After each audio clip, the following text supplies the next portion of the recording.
Hi, it's time for Street Talk, your voice and your views on the issues in the news. The often controversial Islamic scholar Sheikh Hamza Yusuf was our guest on Wednesday.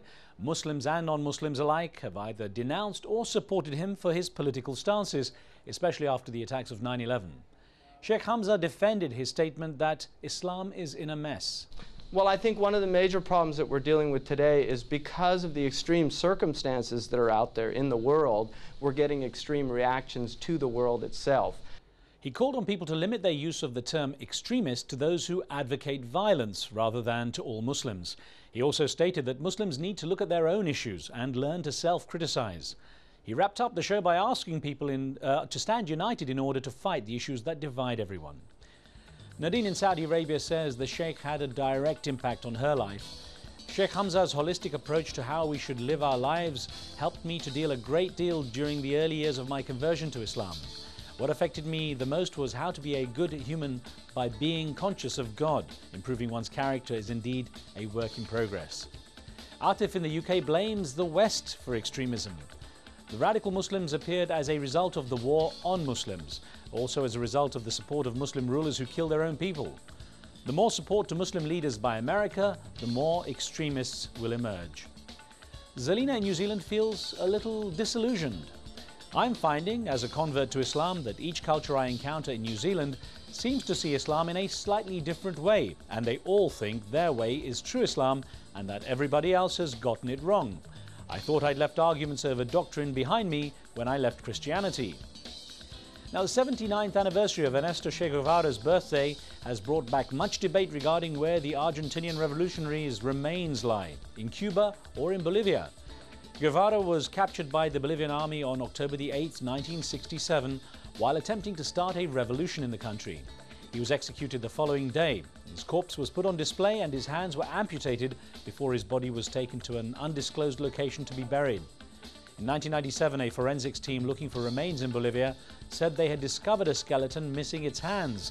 The body was later identified as Che's. However, many still believe this was a farce, asserting the evidence doesn't prove it was him. Now, we decided to see what you thought had happened to Guevara's remains. Amelia in the Netherlands believes this is a moot point. I don't believe his body was ever found. When he was assassinated and buried, the Bolivians made sure he would never be found. Does it really matter though? Look at how strong his legacy is. Dalal in Tunis has her own conspiracy theories. I think it was his body that was discovered in 1997, but the Cubans want mystery surrounding his death to go on so that their plight stays alive. This has nothing to do with Che, but more really to do so with Fidel Castro. Muad in Saudi Arabia doesn't really care. It doesn't really matter to me.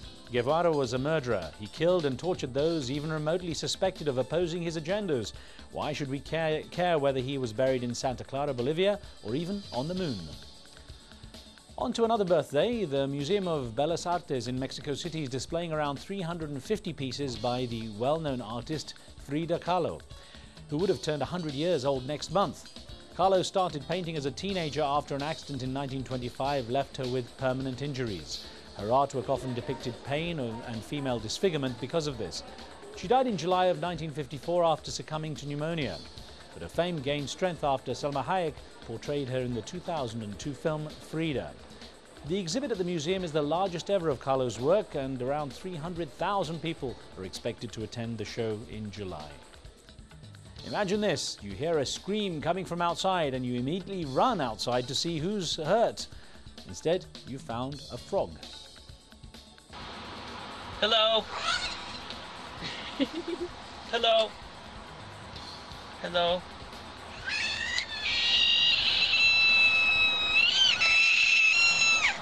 Did you get that? Yeah.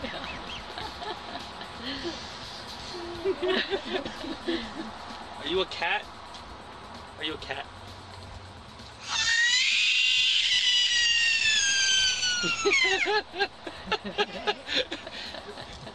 Did you see that, Zoe? At least he didn't try to kiss it to find out if it was really a prince. That's it until next time. Do keep sending in your questions and comments and point us to anything interesting or amusing for Street Talk. Remember, what you see here isn't necessarily the view of Al Jazeera. Some of the content's been edited, but for time and space reasons only. And that's the talk on the street.